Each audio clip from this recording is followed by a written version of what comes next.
2022년 12월 5일 월요일입니다. 이 시간에 같이 하신 모든 분들을 환영합니다. 기도하시고 이 시간을 시작하겠습니다. 사랑이 많으신 아버지 하나님, 새로운 아침을 우리에게 주셔서 감사합니다. 이 하루를 살아감에 있어서 아버지의 귀한 교훈들이 우리의 삶을 지도하기를 오늘도 원합니다. 주님, 우리가 잊지 않고 하나님을 찾는 자들이 되게 하시고 하나님 안에서 얻는 지혜를 삶의 가장 소중한 것으로 여기게 하여 주시옵소서. 이 땅의 것들에 우리가 한눈 팔지 않게 하시고 하나님 안에 가장 안전함이 있고 하나님 안에 가장 형통함이 있음을 우리가 기억하게 하여 주시옵소서. 주님, 우리의 마음 가운데 부족하고 연약한 것들이 있음을 고백하오니 주님, 우리를 지키시고 삶이 감당할 수 없는 것들로부터 우리가 피하여 갈 수 있도록 우리의 길들을 직접 안내하여 주시옵소서. 말씀 가운데 길을 찾기를 원합니다. 많은 유혹이 있는 이 세상 가운데에서 진리를 분별하기를 원하오니 하나님, 우리의 생각과 판단 속에도 함께 계셔 주시옵소서. 성령께서 이 시간 우리의 안내자가 되어 주시옵소서. 예수 그리스도 이름으로 기도합니다. 아멘. 어떤 남성이 죽어가고 있다. 육신의 고통이 절정에 다다를 때 그는 의사가 내리는 자신의 사망 선고를 듣는다. 그의 귀에 거슬리는 소리가 들려오기 시작한다. 크게 울리거나 윙윙거리는 소리다. 동시에 그는 길고 어두운 터널 속에서 자신이 빠르게 이동하고 있음을 느낀다. 그 후 그는 갑자기 육체에서 분리된 자신을 발견하지만 여전히 그 주변에 머물러 있고 마치 구경꾼처럼 좀 떨어진 곳에서 자신의 육체를 바라본다. 그는 평상시와 다른 상황에서 의사의 소생 시도를 바라보며 감정의 격변에 휩싸인다. 잠시 후 그는 마음을 다잡고 보통과 다른 자신의 상태에 익숙해져 간다. 그는 자신이 아직도 몸을 가지고 있지만 그것은 사뭇 다른 종류의 몸이고 자신이 뒤에 남긴 육체와는 매우 다른 힘을 가지고 있음을 알게 된다. 곧 다른 일들이 벌어지기 시작한다. 다른 사람들이 그를 찾아와 도움을 준다. 그는 이미 사망한 친지나 친구들의 영혼을 언뜻 목격하며 예전에 경험한 적 없는 애정에 찬 따뜻한 영혼, 빛의 존재가 그 앞에 나타난다. 이 존재는 그에게 언어를 사용하지 않고 자신의 삶을 평가해 보라고 하면서 그의 일생에 일어났던 주요 사건들을 순간의 파노라마로 재생해 보여 평가를 돕는다. 어떤 시점에 그는 자신이 분명 현세와 내세를 구분하는 것 같은 일종의 경계 혹은 관문에 접근하고 있다고 느낀다. 하지만 그는 자신이 이승으로 되돌아와야 하며 아직 죽을 때가 아니라고 느낀다. 이때쯤 되면 그는 이제 내세의 경험에 빠져 돌아가기를 원치 않기 때문에 저항한다. 그는 격한 환희와 사랑, 평화의 느낌에 사로잡힌다. 그런데 의지와 달리 어떻게 된 일인지 그는 자기 육신과 다시 결합해 살아난다. 후에 그는 다른 사람들에게 이런 경험을 말하려 하지만 문제가 있다고 느낀다. 우선 어떤 인간도 언어도 현세의 일 같지 않은 이런 사건들을 묘사하는데 적합하지 않다고 생각한다.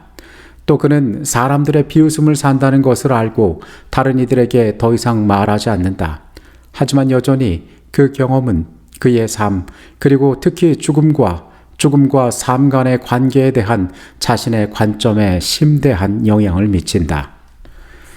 철학자 레이먼드 무디 주니어는 Life After Life, 삶 이후의 삶, 육체적 죽음으로부터의 생존 현상에 대한 조사라는 책을 통해서 의학적 사망 선고 이후에 되살아난 100명 이상의 사람을 대상으로 5년간 실행하여 연구한 결과들을 발표했습니다. 책에 소개된 사람들은 다시 살아나기 전에 사랑스럽고 따뜻한 빛의 존재를 보았다고 주장하였습니다. 이것은 죽음 이후에도 인간의 영이 생존한다는 흥미로운 증거들로 여겨져 왔습니다. 제가 앞서 읽은 내용은 이 사람이 이 책 가운데에서 사람들 100명 이상이 공통적으로 경험한 것으로 여겨지는 그 현상들이 어떻게 그들에게서 나타났는지 여러 요소들을 가상으로 구성하여서 글로 표현한 것입니다. 저자는 이 책에서 죽음을 경험했던 사람들, 거기서 돌아온 사람들이 15가지의 공통적인 요소들을 경험하였다라고 이야기합니다. 레이먼드 무디는 그의 연구가 철저히 과학적인 기반에 의해서 이루어지고 있음을 반복하여 주장합니다. 이후에도 그는 여러 가지의 책들을 내놓았습니다. 그는 지금까지 죽음에 대한 인류의 견해에 대해서 이야기하고, 그리고 실질적으로 우리 세계에 살아가는 사람들이 어떤 죽음을 경험하고 그곳에서 돌아왔는지, 그들이 경험했던 죽음 가운데에 어떤 공통점을 찾을 수 있는지에 대해서 설명하고 있습니다.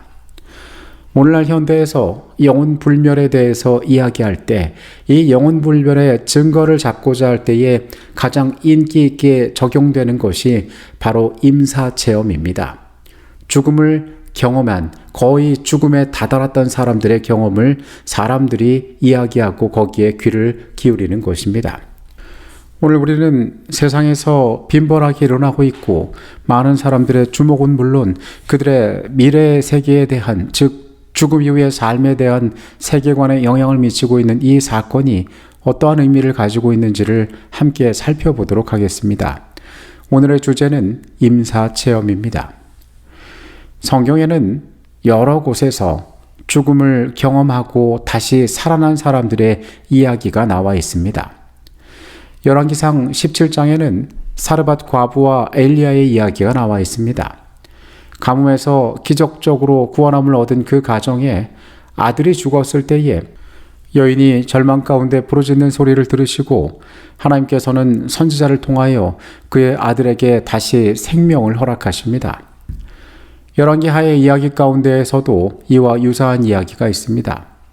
엘리사가 자주 왕래하던 수넴 여인의 가정에 아이가 죽었을 때에 하나님께서는 엘리사에게도 마찬가지로 그 가정에 생명이 돌아오는 일들을 허락하십니다.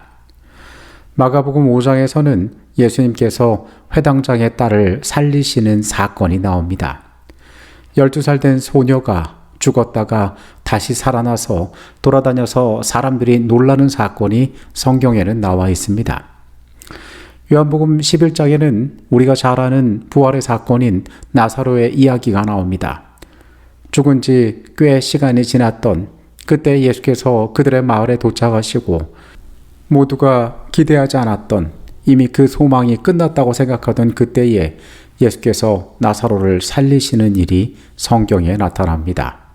우리는 성경에 등장하는 죽음을 맛봤던 사람들의 이야기를 보면서 과연 이 사람들이 얼마간 죽었던 그 순간 가운데 어떠한 경험을 하였을지에 대해서 궁금하게 생각합니다.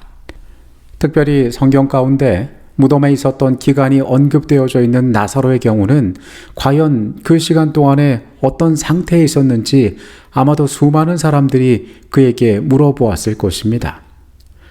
현대에 보고된 모든 임사체험은 임상적으로 죽은 것으로 여겨지지만 실제로 죽은 것이 아닌 사람들에 대한 것입니다. 나사로는 이 현대의 임사체험과 비슷한, 성경이 말하기를 나흘이나 지났다고 말하는 그 시간을 죽음의 상태로 있었기 때문에 우리는 나사로의 이야기가 특히 많이 궁금할 수 있습니다. 아마도 그 시대에도 나사로를 향하여서 그때 네가 어떠한 상태에 있었고 어떠한 경험을 하였는지 수많은 질문을 하였을지도 모릅니다. 그러나 우리가 성경에서 확인하는 것은 나사로를 포함해 성경에 기록된 죽음을 맛보았다가 살아난 사람들 중에 그 누구도 천국이나 연옥이나 지옥 같은 그들의 경험에 대해서 언급하고 있지 않다는 것입니다. 성경이 그들의 상태에 대해서 언급하지 않는 것은 논쟁에 대해 침묵하는 것이긴 하지만은 죽은 사람은 마치 잠자는 것처럼 아무런 의식이 없다는 성경의 가르침과 매우 일치하는 기록이라고 우리는 볼 수 있습니다. 그렇다면 과연 오늘날 세계에서 이토록 자주 사람들의 입에 오르내리는 임사체험에 대하여 우리는 어떻게 설명할 수 있을까요? 성경은 일관되게 죽은 자의 상태가 무의식 가운데 있다라고 이야기하고 있습니다. 욥기와 시편, 그리고 전도서의 언급 등 우리는 성경의 곳곳에서 하나님께서 우리에게 죽음에 관한 상태에 대한 것들을 알려주시는 기별들을 볼 수 있습니다. 성경은 일관되게 그들의 상태에 대해서 말하고 있습니다. 성경의 어느 곳에서도 그들이 다른 세계를 만났다거나 육체를 떠났다거나 빛을 보았다거나 다른 존재로 변화되었다라는 기록들이 나와 있지 않습니다.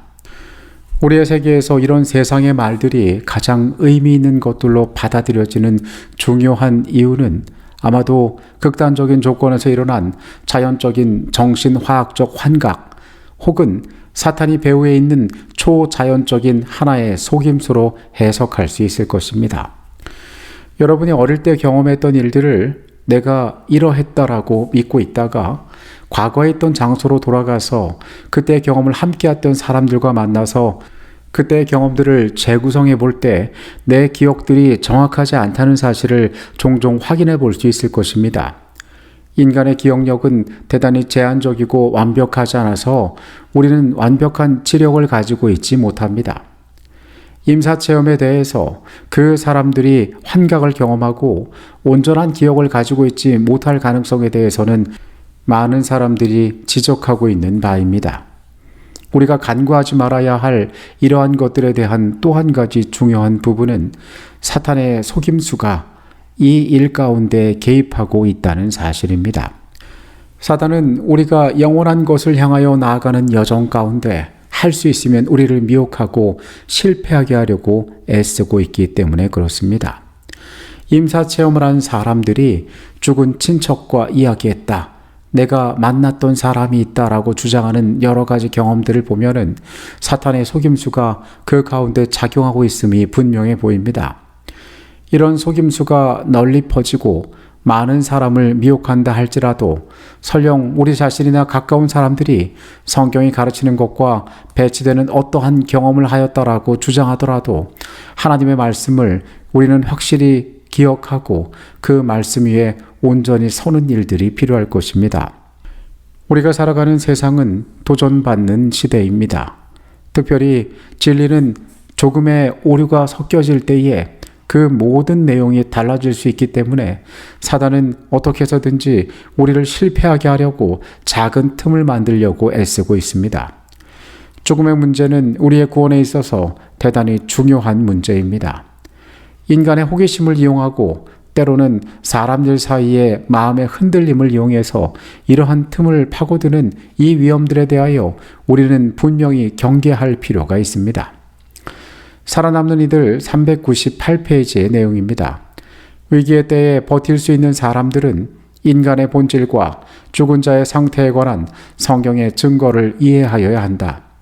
왜냐하면 멀지 않은 장래에 많은 사람은 악령들이 자기의 가장 사랑하는 친척이나 친구의 모습으로 나타나 지극히 위험한 이설을 주장하는 것에 직면하게 될 것이기 때문이다.